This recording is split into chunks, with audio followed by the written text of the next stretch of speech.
ছোট্ট মাতৃভূমি, এখানে কোনো যদি অনাকাঙ্ক্ষিত কিছু ঘটে তাহলে সেই ঘটনাকে তিলকে তাল নয় বরং তিলকে সম্ভব হলে কাঁঠাল বানিয়ে দেখানোর একটা অত্যন্ত নোংরা একটা প্রচেষ্টা আমরা দেখতে পাচ্ছি গত কয়েকদিন ধরে।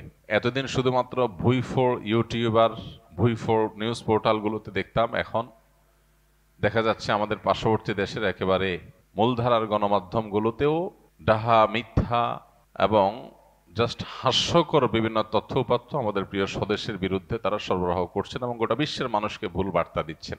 ভারতের একটা গণমাধ্যম বোধহয় এবিপি আনন্দ, সেখানকার একটা পোস্ট সোশ্যাল মিডিয়া, তাদের ভেরিফাইড ফেসবুক পেজে আপনারা দেখেছেন অনেকে, যে তারা সেখানে লিখেছেন বাংলাদেশে নাকি কোনো হিন্দু মেয়েরা সিঁদুর দিয়ে বের হতে সাহস করছে না, কারণ সিঁদুর দিয়ে বের হলে যদি হিন্দু মেয়ে এটা জেনে যায় তাহলে তার নিরাপত্তা থাকবে না, এই ভয়ে সবাই ঘরে বসে আছে, কেউ বের হচ্ছে না, কেউ সিঁদুর ব্যবহার করে বের হতে পারছে না। মানুষ মিথ্যা বলে, কিন্তু এরকম দিনের দুপুরে দাঁড়ায়া ডাহা ডাকাতি যাকে বলে, এরকম জোচ্ছুরি এবং এই ধরনের নির্লজ্জ মিথ্যাচারও মানুষ করতে পারে, তাও আবার তথাকথিত মূলধারার গণমাধ্যম বা প্রসিদ্ধ পরিচিত গণমাধ্যমের মতো এ ধরনের প্রতিষ্ঠান থেকে। এটা দেখে আমাদের নতুন করে রিয়েলাইজ করার সুযোগ হয়েছে যে তথাকথিত গণমাধ্যমগুলো আমাদেরকে, এমনকি আমাদের দেশেও তাদের যে সমস্ত দোসররা আমাদের দুধ কলা খেয়ে বড় হয়, আমাদের টাকা পয়সা দিয়ে চলে, এই মাটিতে থাকে, এই মাটির মানুষের টাকায় চলে, এখানে থেকে তাদের স্বার্থ রক্ষা করে যে সমস্ত দোসরগুলো, সেই দোসরদেরকেও দেখবেন একই নেচার তাদের, একই আচরণ তাদের। তারা এখানকার তিলকে তাল নয় পারলে কাঁঠাল বানায় দেখায়। তো এই সময়টাতে আমাদের আসলে আরো বেশি দায়িত্বশীল আচরণ করার যে তাগাদা সেটা আমাদের মধ্যে চলে আসে। এমনিতে আলহামদুলিল্লাহ আমরা সবসময় বলার চেষ্টা করি, আমাদের দেশে সাম্প্রদায়িক সম্প্রীতি নষ্ট করার যত ষড়যন্ত্র আছে, এই সব ষড়যন্ত্র একটা একটা করে এদেশের মুসলমানরা নস্যাৎ করেছে আলহামদুলিল্লাহ। এদেশের মুসলমানরা তাদের সহনশীলতার পরীক্ষায় একবার নয়, দুইবার নয়, শত শতবার তারা উত্তীর্ণ হয়েছে। বিগত সরকারের শেষের দিকে আপনারা জানেন ফরিদপুরে দুজন হাফেজ নির্মাণ শ্রমিক, তাদেরকে সংখ্যালঘু ভাইয়েরা তাদের বিভ্রান্ত, পথভ্রষ্ট এবং খুনি একটা দল জাস্ট একটা মিথ্যা গুজব রটিয়ে দিয়ে তাদেরকে গণপ্রতিনিধি হত্যা করে। গোটা দেশের সমস্ত ধর্মপ্রাণ মানুষ, মুসলমানরা সবাই ফুঁসে ওঠে। কিন্তু আলহামদুলিল্লাহ এদেশের ধর্মীয় নেতৃত্বের বিচক্ষণতা, তাদের দায়িত্বশীলতার কারণে সারা দেশে এই ঘটনার জেরে একটি অনাকাঙ্ক্ষিত ঘটনাও ঘটেনি। এইভাবে মুসলমানরা নিজেদেরকে সামলে নিয়েছেন, সবর করেছেন। ঠিক একইভাবে চট্টগ্রামে তরুণ আইনজীবী অ্যাডভোকেট সাইফুল ইসলাম আলিফ হত্যাকাণ্ডের পরও, যেখানে দিন দুপুরে এইভাবে কুপিয়ে জাস্ট মুসলমান হওয়ার অপরাধের সংখ্যালঘুরা যে কয়েকজন করেছে তাদের সবার নাম গণমাধ্যমে উঠে আসছে, আপনারা জানেন। এই ইসকনের উগ্রপন্থীরা তাকে যে নির্মমভাবে দিন দুপুরে হত্যা করলো, এত বড় দুঃসাহস যে এই রকম জনবহুল, মুসলিম জনবহুল একটা জনপদের মধ্যে দাঁড়িয়ে, তাদের বুকের উপর দাঁড়িয়ে একজন ধার্মিক আইনজীবীকে কুপিয়ে অন্য ধর্মাবলম্বীরা, এই বিপদগামী খুনিরা তারা নির্মমভাবে তাকে শেষ করলো। এর বিপরীতে সারা দেশের সমস্ত আলেম ওলামারা সবাই যার যার জায়গা থেকে মানুষকে শান্ত থাকার আহ্বান করেছেন। মানুষও সে আহ্বানে সাড়া দিয়ে পুরো দেশে মানুষ সংযমের সর্বোচ্চ দৃষ্টান্ত এবং নজির স্থাপন করেছে। পৃথিবীর কোনো দেশে, বিশেষ করে অন্তত আমাদের পার্শ্ববর্তী যে দেশগুলো আমাদেরকে সারাদিন সকাল বিকাল নসিহত করে, সবক দেয়, আমাদের দৌড় ধরতে আসে, তাদের দেশে যদি 5-7 জন 10 জন মসজিদ থেকে বের হয়ে মুসলমানরা এরকম যদি কোনো হিন্দুদের কোনো ধার্মিক কোনো মানুষকে এরকম নির্মমভাবে দিন দুপুরে যদি এই ঘটনা ঘটাতো, নৃশংস হত্যাকাণ্ড ঘটাতো, তাহলে কত মসজিদ জ্বলে পুড়ে ছাই হইতো, কত মুসলমানের ঘর ভাঙতো, কত মানুষ হত্যা হতো, সেটার কোনো ইয়ত্তা নাই। কিন্তু বাংলাদেশের মানুষ সরকারকে বিচারের ভার দিয়ে, দায়িত্ব দিয়ে, সরকারকে তার জন্য দাবি জানিয়ে তারা আইন নিজের হাতে না তুলে সংযমের সর্বোচ্চ পরীক্ষা তারা উত্তীর্ণ হয়েছে। এরকম ঘটনা 2টা-4টা নয়, শত শত ঘটনা আছে যে মুসলমানরা তারা সবসময় সংযমী থেকেছে। কিন্তু এর পরেও এক শ্রেণীর মিডিয়া, তার একটা ক্ষুদ্র অংশ আছে আমাদের দেশে যারা তাদের দোসর হয়ে কাজ করে, আর বাকি আজকাল আমরা যেটা দেখতে পাচ্ছি আমাদের পার্শ্ববর্তী দেশ থেকে অনবরত উস্কানি দিয়ে দেশে, দেশের বাইরে, বিভিন্ন দেশে বাংলাদেশের মানুষের ভাবমূর্তি ক্ষুণ্ণ করার, বাংলাদেশের মানুষকে খারাপ মানুষ হিসেবে দেখানোর একটা চেষ্টা তারা করছে, অপচেষ্টা করছে। এই সময়টাতে আমাদের শত শত মত পার্থক্য থাকা সত্ত্বেও ঐক্যবদ্ধ হওয়ার সময়। হাজারটা বিষয়ে আমরা মত পার্থক্য করতেই পারি, কিন্তু আমাদের দেশের যে ইমেজ আছে সেই ইমেজটা যদি নষ্ট হয়ে যায় বা আমাদের যদি দুর্নাম করে, আমাদেরকে যদি খারাপ হিসাবে বিশ্বের দরবারে কেউ চিত্রায়িত করার চেষ্টা করে এবং সে যদি সফল হয়, তাহলে দিন শেষে ক্ষতিগ্রস্ত আমরা সবাই হব। তো এই জন্য আমাদের সবার ঐক্যবদ্ধ থাকা খুব বেশি প্রয়োজন এবং এই সমস্ত অপপ্রচারের বিরুদ্ধে আমাদেরকে কাজ করতে হবে। আমাদের পার্শ্ববর্তী হিন্দু ভাইয়েরা, খ্রিস্টান ভাইয়েরা, বৌদ্ধরা, অন্য যারা আছে, তাদের নিরাপত্তা, তাদের স্বাধীনতা, এটার ব্যাপারে বাংলাদেশের মানুষ সর্বোচ্চ সতর্ক আছেন, কিন্তু এটা বজায় রাখতে হবে, আরো সতর্কতার সাথে থাকতে হবে, যাতে করে কেউ ঘোলা পানিতে মাছ শিকার করার সুযোগ না পায়। এর আগে আমরা বলেছিলাম পশ্চিমের অনেক দেশ আছে, আপনারা অনেকে জানেন, সে সমস্ত দেশে সংখ্যালঘুরা, মুসলমানরা চাইলেই একটা মসজিদ বানাইতে পারে না, চাইলেই তারা ধর্মীয় একটা কাজ প্রকাশ্যে করতে পারে না, নানা রকম কোণঠাসা করে রাখা হয়, কিন্তু তারাই আমাদেরকে সকাল বিকাল চাপড়ে পড়ে রাখে। এই সমস্ত সমস্যার মূল সমাধানের পথ হলো অর্থনৈতিক মুক্তি। যতদিন এদেশে মানুষের অর্থনৈতিক মুক্তি না হবে, যতদিন বিদেশিদের ঋণের দিকে তাকায় থাকা লাগবে, তাদের জিনিসপত্রের উপর নির্ভর থাকবো আমরা, ততদিন পর্যন্ত তারা এরকম আমাদেরকে দাসের মতো আচরণ করবে, উঠবস করাবে, তিলের তাল না কাঁঠাল বানাবে, আমাদের উপরে যা ঘটে নাই সেটাও তারা চাপিয়ে দেওয়ার চেষ্টা করবে। এই জন্য আমাদের প্রিয় স্বদেশকে দুর্নীতি মুক্ত করে অর্থনৈতিকভাবে সমৃদ্ধ করার জন্য প্রত্যেকটা মানুষের কাজ করতে হবে। আল্লাহ তাআলা আমাদেরকে সেই তৌফিক দান করুন। আর এজ এ মুসলমান আমরা তাদের ষড়যন্ত্রের ব্যাপারে সর্বোচ্চ সতর্ক থাকব। আপনারা অনেকেই নিশ্চয়ই ইতিহাস জানেন যে এইভাবেই আজকের যে হায়দ্রাবাদ ভারতের অংশ, এই হায়দ্রাবাদ একটা স্বাধীন সার্বভৌম একটি দেশ ছিল। এই ভারত সে হায়দ্রাবাদকে কিভাবে স্বাধীনতাকে খর্ব করে, লুণ্ঠন করে, কিভাবে সেটাকে ভারতের অংশে পরিণত করেছে, তাদের বর্ডার কিভাবে তুলে দিয়েছে এবং ভারত তারা গিলে নিয়েছে, খেয়ে ফেলেছে হায়দ্রাবাদকে, সেটা বেশি দিন, অনেক কয়েকশো বছর আগের ঘটনা না। অতএব আজকের প্রেক্ষিতেও আমরা যদি সবাই ঐক্যবদ্ধ না থাকি, আমরা যদি সজাগ না থাকি, তাহলে আমাদের পরিস্থিতি বড় করুণ হবে। এইভাবে ন্যাক্কারজনকভাবে একটা প্রতিবেশী রাষ্ট্র একটা ছোট রাষ্ট্রের বিরুদ্ধে লেগে যেতে পারে, এরকম দৃষ্টান্ত পৃথিবীর কোনো অঞ্চলে মনে হয় খুঁজে পাওয়া যাবে না। পৃথিবীর কোথাও বোধহয় এরকম দেখা যাবে না যেরকম আমরা যেটা মুখোমুখি আছি। তো এই পরিস্থিতিতে আমাদের ঐক্যবদ্ধ থাকা খুবই প্রয়োজন, বিশেষ করে আজকের যে দিনটি, আজ থেকে বেশ অনেক বছর আগে এই ডিসেম্বরের 6 তারিখেই বাবরি মসজিদকে নির্মমভাবে শহীদ করেছে এই ভারতীয়রা।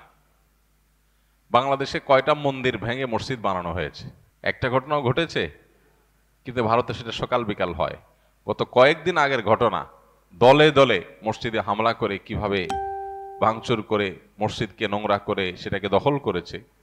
সেই দেশের মানুষ যখন আমাদেরকে নসিহত করতে আসে, তখন আমাদের আসলে তাদের প্রতি করুণা হয়, মায়া হয়। আমাদের মুসলমান হিসাবে প্রত্যেকটা মানুষের এই ভূ রাজনৈতিক যে ষড়যন্ত্র আছে সম্পর্কে সচেতন থাকতে হবে। আমরা যদি মনে করি না আজকের এই বাস্তবতা 2024-এর এই পৃথিবীতে বোধহয় একটা দেশ আর একটা দেশকে দখল করে নিতে পারে না, তো এটা ভুল হবে। আমাদের প্রত্যেকটা মানুষকে এই যে ভয়াবহ ষড়যন্ত্র চলছে, এই ষড়যন্ত্রের ব্যাপারে সর্বোচ্চ সতর্ক থাকতে হবে। কোন অবস্থাতে এই ষড়যন্ত্র যাতে তারা সফল না হতে পারে। রাজনৈতিক মত পার্থক্য থাকতে পারে, ধর্মীয় মতভিন্নতা থাকতে পারে, নানা বিষয়ে মতভিন্নতা থাকতে পারে, কিন্তু আমাদের এই ছোট্ট দেশটা কেউ দখল করে নিয়ে যাক আর আমাদেরকে দাস বানায় রাখুক, এটা আমরা কেউই নিশ্চয়ই চাইবো না। যদি না চাই, তাহলে সজাগ হতে হবে প্রত্যেকটা মানুষকে। তারা এতদিন ধরে আমাদেরকে গোলামের মতো, দাসের মতো চালায়া তারা ধরেই নিয়েছে যে এরা বোধহয় সারা জীবন দাসের মতো আমাদের কথায় উঠবস করবে। এখন যখন দেখছে সব কথা উঠবস করে না, তখন তাদের মাথা খারাপ হয়ে গেছে। আমরা যদি ঐক্যবদ্ধ থাকি, ইনশাআল্লাহ বিইذনিল্লাহ, কোনো অবস্থাতেই তারা তাদের সে ষড়যন্ত্রে সফলতা অর্জন করবে না। আল্লাহ তাআলা আমাদের প্রিয় স্বদেশকে সকল ষড়যন্ত্র থেকে হেফাজতে রাখুন এবং আমরাও ব্যক্তিগত যে সমস্ত চিন্তাধারা আছে সেগুলোর ঊর্ধ্বে ওঠার চেষ্টা করি। বিশেষ করে মতপার্থক্যের জায়গা যেগুলো আছে, সে সমস্ত মতপার্থক্যের জায়গাগুলোতে আমরা আপন জায়গা মতপার্থক্য রেখেও জাতীয় ঐক্যমত গড়ে তোলার চেষ্টা করি। আমাদের পার্শ্ববর্তী আমাদের নিকটবর্তী প্রতিবেশী অন্য ধর্মাবলম্বী যারা আছেন তাদেরকেও আমরা আস্থায় আনার চেষ্টা করি। তারা যদি এই দেশকে সত্যি ভালোবাসে তাহলে অন্যদের ক্রীড়ানকে পরিণত হওয়া তাদের ঠিক হবে না। অন্যদের পুতুলের মতো তারা যদি উঠবস করে আর এদেশে মানুষের দুর্নাম করে তাহলে সেক্ষেত্রে এটা হবে সবচেয়ে বড় দুর্ভাগ্য। আমরা এর আগেও বলেছিলাম ভারতের সংখ্যালঘুদের প্রতি যে নির্যাতন চলছে, আমরা সেই নির্যাতনের ব্যাপারে সরব না হওয়ার কারণেই আজকে তারা আমাদের উপরে চেপে বসেছে। গতকালকে আমরা মাননীয় চিফ অ্যাডভাইজার মহোদয়ের ডাকে বসেছিলাম, সেখানে আমাদের অনেকেই চিফ অ্যাডভাইজার মহোদয়কে এই দাবি তুলেছেন যে বাংলাদেশে হিন্দুদের নিয়ে যদি ভারতীয়রা মিথ্যা অভিযোগ দিয়ে নাক গলাতে আসে তাহলে দিন দুপুরে খুল্লম খোলা যে মুসলিম সংখ্যালঘুদের উপরে ভারতে নির্যাতন হচ্ছে, এই মসজিদগুলো ভাঙচুর হচ্ছে, সেটা নিয়ে বাংলাদেশের সরকার জায়গা থেকে কেন প্রতিবাদ করা হচ্ছে না? আপনারা জোর গলা প্রতিবাদ করেন, আপনারা না করার কারণে আজকে তারা আমাদের উপরে চেপে পড়েছে। এই জায়গাটা প্রত্যেকটা মানুষকে, এদেশের প্রত্যেকটা নাগরিককে উপলব্ধি করতে হবে। শত্রু এবং বন্ধু চিনার এর চাইতে উৎকৃষ্ট আর সময় হতে পারে না। এই সময়টা হলো বন্ধু এবং শত্রু চিনার সবচাইতে উজ্জ্বল সময়, সবচেয়ে উৎকৃষ্ট সময়। দেশের সবচেয়ে বেশি সুবিধা ভোগ যারা করেছে, দেশের লক্ষ লক্ষ কোটি কোটি টাকা লোপাট করা, বিদেশে পাচার করা, দেশে ভোগ করা, তাদেরকে আপনি দেখবেন না দেশের এই ক্রান্তিকালে তারা এগিয়ে আসছে। আমরা যারা দেশের নাগরিক সুবিধাগুলো সঠিকভাবে সবসময় পাই নাই, উপরি পাওয়া তো অনেক দূর কি বাত, বা সেটা প্রত্যাশিতও না, দেখবেন সেই সমস্ত আলেম ওলামারা, সেই সমস্ত দিনদার মানুষগুলাই সবচেয়ে বেশি সরব, সবচেয়ে বেশি সিরিয়াস। আর যাদেরকে আমরা বন্ধু বন্ধু বলে জিকির করেছি এতদিন, এখন তাদের আসল রূপ আমাদের সামনে প্রকাশ পাচ্ছে। যে এই দেশকে গোটা পৃথিবীর মানুষের কাছে কালপ্রিট বানানোর জন্য, এই দেশকে একঘরে করে দেওয়ার জন্য, গোটা বিশ্ব থেকে বিচ্ছিন্ন করার জন্য, আমাদেরকে দূরে ঠেলার জন্য তারা হেন কোনো কাজ নাই যেটা তারা করছে না। তো আজ এই বন্ধু এবং শত্রু চেনার এই সবচাইতে আদর্শ সময়টাতে আমাদের সিদ্ধান্ত গ্রহণ করতে হবে আমরা কোন দিকে থাকবো। আমরা একটা কথা প্রায় সময় বলি, এদেশের মুসলমানরা এবং এদেশের সকল ধর্মপ্রাণ মানুষ তারা এদেশের মাটিতে থাকবে। দুর্নীতিবাজ, চোর ডাকাত তারা এদেশের সম্পদ লুণ্ঠন করে তারা বাইরে গিয়ে আয়েশ করবে, আর আমরা দিন শেষে এদেশেই থাকবো ইনশাআল্লাহ। বাঁচলে এদেশে ইনশাআল্লাহ, মরলেও এদেশেই। সো এই দেশ নিয়ে কেউ ষড়যন্ত্র করবে, শয়তানি করবে, দুর্নাম করবে, আর আমরা বসে থাকবো, এটা কোনোদিনই হবে না ইনশাআল্লাহ। আমাদের ঐক্যবদ্ধ থেকে এটা মোকাবেলা করতে হবে, এবং এই মোকাবেলার জন্য এই ভূ রাজনৈতিক যে শয়তানি এবং চক্রান্তগুলো আছে এগুলো আমাদেরকে খুব গভীরভাবে পর্যবেক্ষণ করতে হবে। আপনার একটা জিনিস খুব ভালোভাবে লক্ষ্য করেছেন যে কিছুদিন আগে যখন জাতীয় সঙ্গীত নিয়ে একটা আলাপ উঠলো, যে জাতীয় সঙ্গীত এটা কি বাংলাদেশের জন্য লেখা হয়েছিল নাকি অবিভক্ত বাংলার জন্য তৈরি করা হয়েছিল? অবিভক্ত বাংলার জন্য যদি লেখা হয়ে থাকে, আমার সোনার বাংলা বলতে যদি গোটা পশ্চিম বাংলা আর এ বাংলা দুইটাকে বোঝানো হয়ে থাকে, তাহলে সেক্ষেত্রে সেটা কিভাবে বাংলাদেশের জাতীয় সঙ্গীত হয়? এই দেশের জন্য তো এটা লেখা হয়নি, এটা তো লেখা হয়েছে ভারতের একটা অংশ আর এদেশের একটা অংশের জন্য। রবীন্দ্রনাথ যখন লিখেছেন তখন তো এদেশের জন্ম হয়নি, তাহলে এটা কিভাবে দেশের জাতীয় সঙ্গীত হইতে পারে? ভারতীয়রা তাদের ধর্ম মতে পূজনীয়, যে তাকে মা বলে সম্বোধন করে, আমরা মুসলমানরা তো সে বিশ্বাস করি না। তাহলে এই জাতীয় সঙ্গীত কিভাবে আমাদের দেশের জাতীয় সঙ্গীত হতে পারে? এটা একটা আলাপ উঠছে, এটা কোনো চূড়ান্ত বিষয় না যে হ্যাঁ তাহলে বাদ দিয়ে ফেলতে হবে, দিয়ে ফেলছে বা কিছু। এই আলাপ উঠার পর আপনারা দেখছেন বাম পাড়ায় আগুন ধরেছে, তারা এটা নিয়ে এমন ভাবে আওয়াজ তুলেছে মনে হচ্ছে দেশ শেষ হয়ে গেল। কিন্তু এখন দেশের স্বাধীনতাই যখন হুমকির মুখে, সার্বভৌমত্ব যখন হুমকির মুখে, দেশের বিরুদ্ধে সকাল বিকাল যখন মিথ্যাচার চলছে, তখন তাদের সবার মুখে কুলুপ। এই মানুষগুলোর শয়তানি যুগ যুগ ধরে আলেম ওলামারা আপনাদেরকে বলে আসছে, আপনারা হয়তো কেউ বিশ্বাস করেছেন, কেউ করেন নাই। এখন সময় এসেছে প্রকৃত শয়তান দেখার। শয়তান দেখার খায়েশ যদি থাকে কারোর, তো এদের চেহারার দিকে সকাল বিকাল তাকালেই শয়তান দেখার খায়েশ পুরা হয়ে যাবে, যে মানুষরূপী শয়তান কিভাবে হয়, মানুষ কতটা ভণ্ড হয়, কতটা ইতর শ্রেণীর হয়, কতটা মানুষ বিচারী হয়, মুনাফিক হয়, এটা এদেরকে না দেখলে বোঝার কোনো উপায় থাকবে না। তারা দেশের প্রেম আর দেশের মায়া এমন ভাবে জিগির করবে। আজ বহু বছর ধরে আলেমুল আমাদেরকে আসামের কাঠগড়া দাঁড় করা রাখছে। আলেমুল আমারা দেশের কোনো সুবিধাই ভোগ করে নাই, না সরকারি কোয়ার্টার পাইছে, না সরকারি টাকা পয়সা লুট করছে, না অন্য কোনো কিছু। কিন্তু দেখবেন দুর্দিনে সবার আগে জান দিয়া, জীবন দিয়া আলেমুল আমারা সবার আগে চলে যাচ্ছে। ভাইরা আমার, এই তথাকথিত সুশীল শয়তানগুলোকে এবং তাদের শয়তানিগুলোকে চিহ্নিত করার সময় আমাদের আসছে। মসজিদের মেম্বরগুলো থেকে এখন এই আওয়াজ উঠছে, দেশকে ধ্বংস করার যে চক্রান্ত ইসকন করছে, তাদেরকে আর এদেশের শান্তিপ্রিয় হিন্দু ধর্মাবলম্বীদেরকে আমরা এক করে ফেলতে চাই না, গুলিয়ে ফেলতে চাই না। হিন্দুত্ববাদ এক জিনিস আর হিন্দু আরেক জিনিস। এদেশের যারা হিন্দু ভাইরা আছেন, বৌদ্ধ খ্রিস্টানরা আছেন, তারা শান্তিপ্রমী দেশের নাগরিক, তাদের সে অধিকার আছে। তারা নির্ভয়ে দেশে তাদের সকল কার্যক্রম পরিচালনা করবেন, কেউ সেখানে বাধা দিতে যাবে না। গত দুর্গাপূজার সময় আপনারা দেখেছেন মাদ্রাসার ছেলেরা, মসজিদ থেকে মুসল্লিরা কিভাবে বের হয়ে মন্দিরগুলো পাহারা দিয়েছে। পৃথিবীর কোন দেশে এটা দেখানো যাবে? এই দেশে আছে। এদেশের হাজারটা দোষ আপনি বলতে পারবেন, কিন্তু এদেশে মানুষের ধর্মীয় সহনশীলতা, এটার নজির পৃথিবীর অন্য 10টা দেশে আপনি খুঁজে পাবেন না সচরাচর। কিন্তু এরপরেও আমাদেরকে দোষী বানানো হচ্ছে। এখনো যদি আমরা সরব না হই, সজাগ না হই, এসব শয়তানদের শয়তানিকে মোকাবেলা করতে ঐক্যবদ্ধ না হই, তাহলে একসময় দেখা যাবে আমাদের পায়ের তলার মাটিটা নেই, হাতছাড়া হয়ে গেছে। তখন আফসোস করে আর কাজ হবে না। আমাদের পাশে হায়দ্রাবাদ সহ বহু নজির আছে, সিকিম আমাদের পাশে আছে।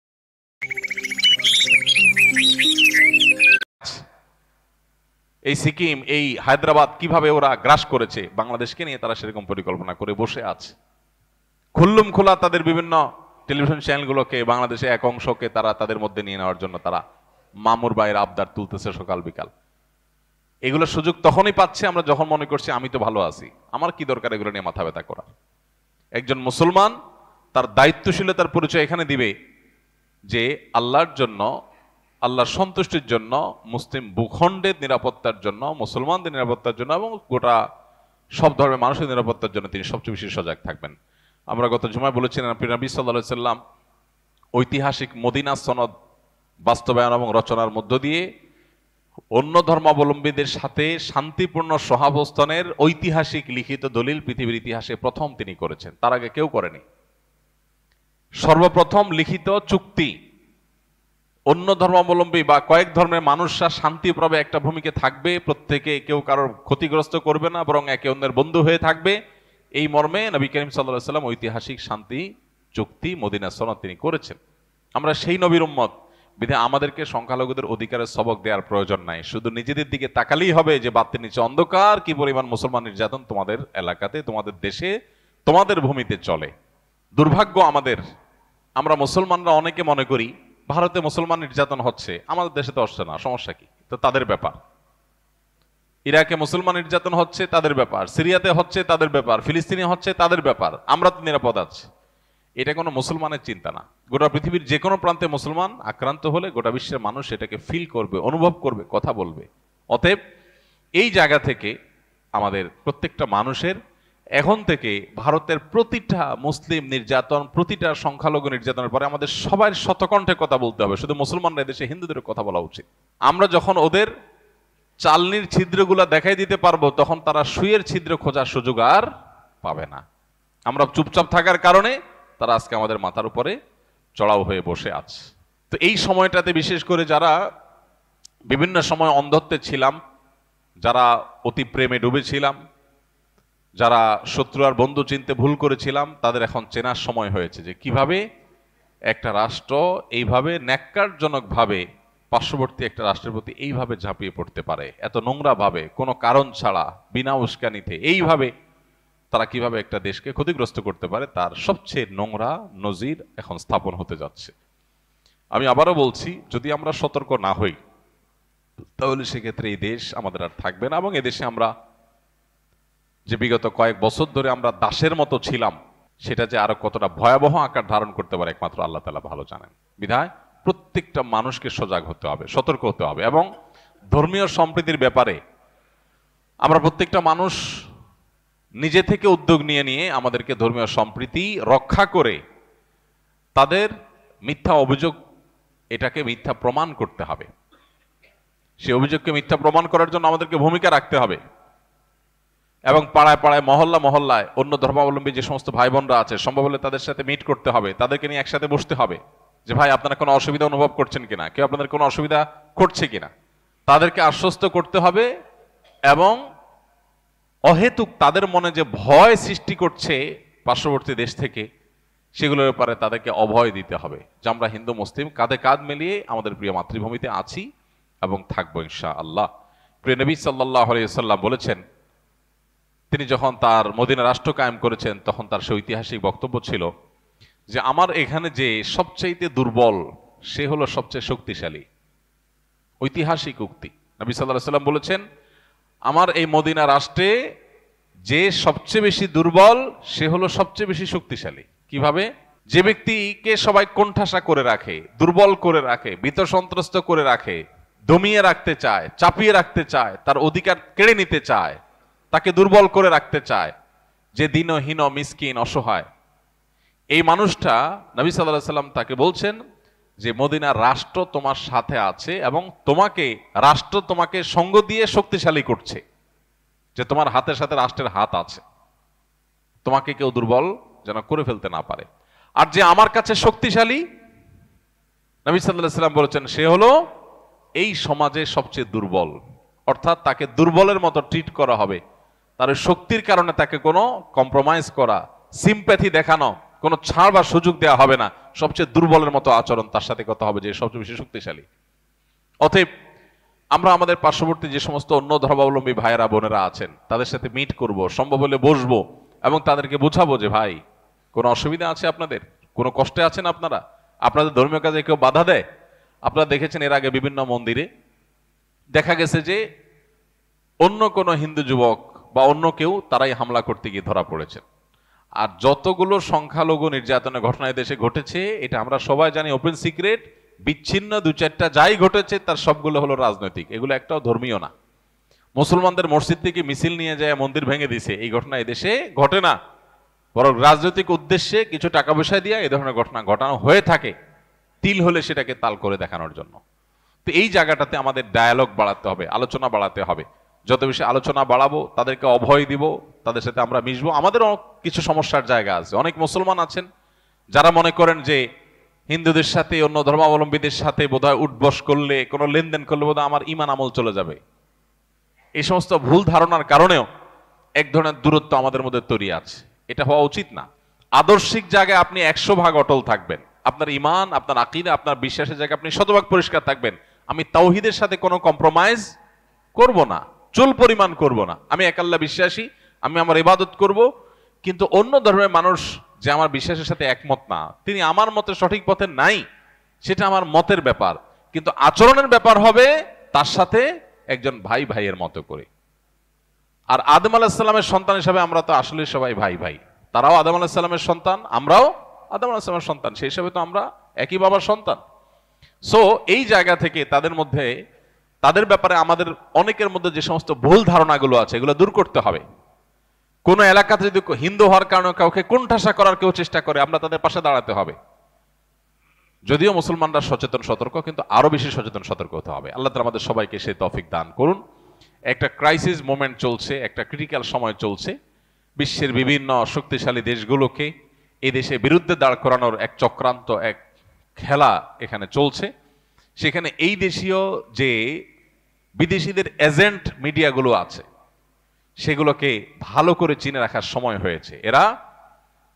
এরা বিদেশিদের পারপাসগুলো কিভাবে সার্ভ করে, তাদের নিউজ করার স্টাইল যদি দেখেন, লেখাজোকার স্টাইল যদি দেখেন, তাদের রিপোর্ট করার স্টাইল যদি দেখেন, তাহলে পণ্ডিত হওয়া লাগবে না আপনার বোঝার জন্য যে তারা আসলে তাদের টোনে, বিদেশিদের টোনে তারা কথা বলতে চায় এবং এই দেশকে তারা ব্যর্থ রাষ্ট্র হিসাবে পরিণত করতে চায়, বিদেশিদের খবরদারি এখানে বাড়াতে চায়। আমরা তো বিদেশিদের খবরদারি থেকে মুক্ত হতে চাই, আমরা স্বাধীন থাকতে চাই, কিন্তু আমাদের উপরে বিদেশিদের খবরদারি বাড়ানোর জন্য এদেশের কিছু মিডিয়াও কাজ করছে। চোখ কান খোলা রাখতে হবে এবং সজাগ থাকতে হবে, ঐক্যবদ্ধ থাকতে হবে। আমরা আবারও বলি, শত বিষয়ে আমাদের মত পার্থক্য থাকতে পারে, কিন্তু আমাদের এই প্রিয় স্বদেশটাকে সেভ করার ব্যাপারে, এটাকে নিরাপদ রাখার ব্যাপারে আমাদের কোনো দ্বিমত থাকা উচিত না। এ ব্যাপারে আমাদের কাঁধে কাঁধ মিলিয়ে কাজ করতে হবে। আল্লাহ তাআলা আমাদের সবাইকে সেই তৌফিক দান করুন। আমরা এজ এ মুসলমান অন্য ধর্মাবলম্বীদের অধিকারগুলো যেমন নিশ্চিত করার চেষ্টা করব, তাদের প্রতি সম্প্রীতি সৌহার্দ্য আমরা বজায় রাখার চেষ্টা করব। তাদের পূজায় গিয়ে তাদের সাথে সামিল হয়ে আপনাকে একাত্মতা পোষণ করতে ইসলাম বলে না। ইসলাম বলে তাদের পূজা তারা করুক, আপনি করেন, কিন্তু তাদের পূজা নির্বিঘ্নে যা তারা করতে পারে, কেউ যেন বাধা সৃষ্টি না করতে পারে সে বিষয়টা আপনি খেয়াল রাখেন। সামাজিক মর্যাদা যাতে তারা কোনো অংশে কম না পায় সেদিকে আপনি খেয়াল রাখেন। এর আগে বারবার আমরা একটা হাদিস আপনাদের শুনিয়েছি, নবী করিম সাল্লাল্লাহু আলাইহি সাল্লামের সামনে দিয়ে একজন ইয়াহুদির লাশ নিয়ে যাওয়া হচ্ছে। ইয়াহুদি, মুসলমানের প্রতি সবচেয়ে বেশি বিদ্বেষ রাখে ইয়াহুদিরা, সেই ইহুদির লাশ নেওয়া হচ্ছে। নবী করিম সাল্লাল্লাহু আলাইহি সাল্লাম সে লাশের প্রতি একটা সম্মান প্রদর্শন করলেন। তখন একজন বললেন, হে আল্লাহর রাসূল, এটা একজন ইহুদির লাশ না, আপনি কেন সম্মান প্রদর্শন করলেন? তখন তিনি বলেছিলেন, আলাইসাত নাফসা, এই ইহুদির লাশ এটা কি কোনো মানুষের লাশ না? এজ এ মানুষ সে কি আমার কাছে রেসপেক্ট পেতে পারে না? আমরা সেই নবীর উম্মত। সো আমার পার্শ্ববর্তী কোনো হিন্দু, খ্রিস্টান, বৌদ্ধ যদি থাকে, কয়জন আছি তাদের বাসায় আমরা রান্না করে একটু খাবার পাঠিয়েছি বা গিফট পাঠিয়েছি? আমরা মুসলমান তো মুখে দাবি করি। নবী করিম সাল্লাল্লাহু আলাইহি সাল্লাম অন্য ধর্মাবলম্বীদেরকে হাদিয়া দিয়েছেন, উপঢৌকন দিয়েছেন, উপহার দিয়েছেন, উপহার গ্রহণ করেছেন, লেনদেন করেছেন, সামাজিক সমস্ত কার্যক্রম তাদের সাথে করেছেন। আমার দিন, আকীদা, ঈমান, তাওহীদ এটা আপন জায়গায়, কিন্তু সেই সাথে তাদের সাথে সামাজিক যে লেনদেন সেগুলো করতে কোনো নিষেধ ইসলাম আমাদেরকে করে নাই। অহেতুক অনেক প্রাচীর আমরা অনেকে তুলে রেখেছি, মনে করি যে না তাদের সাথে মিশলে উঠলে বসলে বোধহয় আমার জাত চলে যাবে। মুসলমানের জাত বলতে কিছু নেই, আমরা বরং প্রোঅ্যাক্টিভ হয়ে তাদের সাথে মেশার চেষ্টা করা উচিত। এর আগে আপনাদেরকে আমরা শুনিয়েছিলাম আব্দুল্লাহ ইবনে ওমর রাদিয়াল্লাহু তাআলা আনহু, তার বাসায় একবার বকরি জবে হয়েছে, ছাগল জবে হয়েছে। ছাগল জবে হওয়ার পর তিনি বাইরে ছিলেন, বাহির থেকে আসলেন, এসে জিজ্ঞেস করলেন, আজকে যে ছাগল জবে হলো আমাদের বাসায়, বড় করে ভোজন অনুষ্ঠান হচ্ছে, আমাদের পাশের বাসা যে ইহুদিরা আছে প্রতিবেশী, তাদের বাসায় কি পাঠানো হয়েছে কিনা? তখন তাকে বলা হলো না, তাদের বাসাতে পাঠানো হয়নি। তখন তিনি খুব রাগ করলেন পরিবারের লোকদেরকে, কেন পাঠানো হলো না? প্রতিবেশী ইহুদি, অন্য ধর্মের মানুষ, কেন তার বাসায় আমরা আজকে ভালো খাবো, কেন তাদেরকে আমরা একটু দিলাম না? এই ছিল আব্দুল্লাহ ইবনে ওমর রাদিয়াল্লাহু তাআলার আদর্শ। আমরা সেই সাহাবীদের সন্তান, কিন্তু দুঃখজনক আমাদের অনেকে মনে করি না হিন্দুদের সাথে বোধহয় মিশা, কথা বলা, এগুলো বোধহয় আমাকে কোরআন হাদিসে একেবারে নিষেধ করে রাখছে। না, এটা না। এই ভুলগুলো আমাদের ভাঙতে হবে, কাঁধে কাঁধ মিলিয়ে এই প্রিয় মাতৃভূমিতে আমাদেরকে মিলেমিশে থাকতে হবে। আল্লাহ তাআলা আমাদের প্রিয় মাতৃভূমিকে সম্পূর্ণ শান্তি প্রিয় রাখুন আজীবন। আমরা যে সমস্ত দাঙ্গার কথা শুনি, দেখি, আমাদের পার্শ্ববর্তী দেশ বার্মায় দেখেছি আমরা লক্ষ লক্ষ মানুষকে কিভাবে কচু কাটার মুখোমুখি করা হয়েছে, জোর করে তাদেরকে ঠেলে দেওয়া হয়েছে অন্য দেশে। আমাদের পার্শ্ববর্তী দেশ ভারতে আমরা দেখি যে জায়গায় জায়গায় প্রতিনিয়ত কিভাবে সেখানে বাধ্য করা হচ্ছে সেখানকার সংখ্যালঘুদেরকে শ্রীরাম, জয় শ্রীরাম বলার জন্য। বাংলাদেশে কোথাও হিন্দুদেরকে আল্লাহু আকবার বলতে বাধ্য করা হয়েছে? একটা ঘটনা এই 50 বছরের ইতিহাসে কেউ কোনোদিন দেখাইতে পারবে না। একটা বিচ্ছিন্ন ঘটনা কোনোদিন কোনো হিন্দু দাঁড়িয়ে বলতে পারবে না যে আমাকে কোথাও বাধ্য করা হয়েছে আল্লাহু আকবার বলার জন্য। যদি কেউ বাধ্য করে, ওই মুসলমানের টুটি মুসলমানরাই ছিঁড়ে ফেলবে। এটা সেই দেশ। এই দেশে মানুষকে নসিহত দেওয়ার মতো কোনো নৈতিক অধিকার ভারতীয়দের নাই, তাদের কোনো নৈতিক অধিকার নাই। আমাদের কাছে পৌঁছাতে তাদের আরো 200 বছর লাগবে ইনশাআল্লাহ। তারা অন্য অনেক দিক থেকে আমাদের চাইতে এগিয়ে থাকতে পারে, কিন্তু মুসলমানের যে কলিজা, মুসলমানের যে উদারতা, মুসলমানের যে অন্যদেরকে ধারণ করার ক্ষমতা, এটা ওরা কল্পনাও করে না, স্বপ্নেও কোনোদিন ওরা ভাবে না।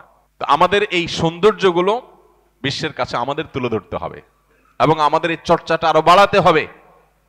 আমরা দেউলিয়াপনা আর উদারতা, উদাসীনতা আর উদারতার মধ্যে গুলিয়ে ফেললে হবে না। আমরা আমাদের আদর্শ, ঈমান, আকীদার পরে সম্পূর্ণ আমাদেরকে দায়িত্বশীল থাকতে হবে। কিন্তু সেই সাথে সামাজিক সম্প্রীতির ক্ষেত্রে আমাদের অন্য ধর্মের ভাইরা, অন্য মতের ভাইরা, শুধু ধর্মের কথা কেন বলছি, রাজনৈতিক ভিন্ন মত থাকতে পারে, ধর্মের মধ্যে আন্তর্ধর্মীয় ভিন্ন মত থাকতে পারে। অ্যাজ এ মুসলিম আমাদের মধ্যে বিভিন্ন মত, বিভিন্ন থটের অনুসারী থাকতে পারি আমরা, কিন্তু সহনশীলতা প্রদর্শন করতে আমাদের সহনশীলতার কথা বলে। কোনো উগ্রতা, কোনো অসহনশীলতা, কোনো অসহিষ্ণুতাকে কোনো অবস্থাতে আমরা স্থান দেব না। আমরা বিভিন্ন মতের মানুষ একসাথে নামাজ পড়ি, একই কাতার নামাজ পড়ি, এক একজন এক এক রাজনৈতিক দল করেন, নামাজ পড়ার সময় কাঁধে কাঁধ মিলিয়ে দাঁড়াচ্ছেন। কেউ কোন পীরের মুরিদ, আরেকজন পীরের মুরিদ, কেউ তাবলীগ করছেন, কেউ অন্য কোনো রাজনৈতিক ইসলামিক দল করছেন, কিন্তু নামাজের সময় একে কাঁধে কাঁধে মিলিয়ে দাঁড়াচ্ছেন। এটাই তো ঐক্যের শিক্ষা, যে মত আপনার ভিন্ন হতে পারে, কিন্তু যখন নামাজে দাঁড়াচ্ছেন আপনি এটা বলতে পারবেন না, না এটা বিএনপির লাইন, ওইটা জামাতের লাইন, ওইটা জাতীয় পার্টির লাইন, আলাদা করে লাইন করার সুযোগ আছে? নাই। যদি করেন তাহলে আপনার নামাজ নিয়ে টানাটানি শুরু হবে। ইসলাম আপনাকে এতটা উদার হতে বলেছে যে ভিন্ন মত থাকতে পারে, কিন্তু এই ভিন্ন মতের মধ্যেও ডক্টর খন্দকার আব্দুল্লাহ জাহাঙ্গীর রহমাতুল্লাহ যেটাকে বলতেন বৈচিত্র্যময় ঐক্য, আল ইত্তেহাদ মা আল ইখতিলাফ, যে আমরা বিভিন্ন রকমের মতে থাকা সত্ত্বেও একটা জায়গায় আমরা এক। একটা না, বহু জায়গায় এক। আমরা বাংলাদেশী হিসাবে এক, এই জায়গাটাতে আমরা ঐক্যবদ্ধ। এখানে আমরা কাঁধে কাঁধ মিলিয়ে দাঁড়াবো। মতপার্থক্য আপনার সাথে হাজারবার থাকুক, হাজারবার আপনার সাথে আমার বিরোধী থাকুক, আপনি আমার করেন, আমি আপনার করি, কিন্তু ঐক্যের জায়গাটা ক্লিয়ার থাকতে হবে। যাই হোক, আমরা যদি সজাগ সতর্ক থাকি তাহলে ইনশাআল্লাহ এদেশ নিয়ে কেউ খেলতে পারবে না। 18-20 কোটি মানুষ আমরা যদি সবাই একটু চোখ কানটা খোলা রাখি যে একটা নোংরা খেলা চলছে, ইনশাআল্লাহ কেউ আমাদেরকে নিয়ে খেলতে পারবে না। গতকালকে মাননীয় প্রধান উপদেষ্টাকে এই আশ্বাস আমরা দিয়েছি, এই বিশ্বাস আমরা তাকে রাখতে বলেছি যে এদেশের শুধু মুসলমান না, হিন্দু ধর্মীয় নেতৃত্ব সবাই ছিল, সবাই বলেছেন যে আমরা আমাদের রাষ্ট্র, আমাদের প্রিয় মাতৃভূমির স্বার্থ রক্ষার ক্ষেত্রে আমরা সবাই ঐক্যবদ্ধ, কাঁধে কাঁধ মিলিয়ে আমরা কাজ করব এবং কোনোভাবেই এই দেশকে দুর্নাম করার যে ষড়যন্ত্র চলছে এই ষড়যন্ত্রকে আমরা সফল হতে দেব না ইনশাআল্লাহ। আল্লাহ আমাদের সবাইকে সেই তৌফিক দান করুন। আমরা যেন শান্তি রক্ষার ক্ষেত্রে পৃথিবীর কাছে রোল মডেল হতে পারি, যে এদেশের মানুষ রোল মডেল। আমাদের ব্যক্তিগত দ্বন্দ্ব, কোন্দল, আমাদের রাজনৈতিক কোন্দল, এগুলো যদি থাকে, 10টা ঘটনা এগুলো যদি ঘটে, তাহলে আমাদের ধর্মীয় কোন্দল যেন জিরোতে আমরা নামাইতে পারি, যে এই বিষয়ে যেন কোনো কোন্দল আমাদের মধ্যে না থাকে। আল্লাহ আমাদের সবাইকে সেই তৌফিক দান।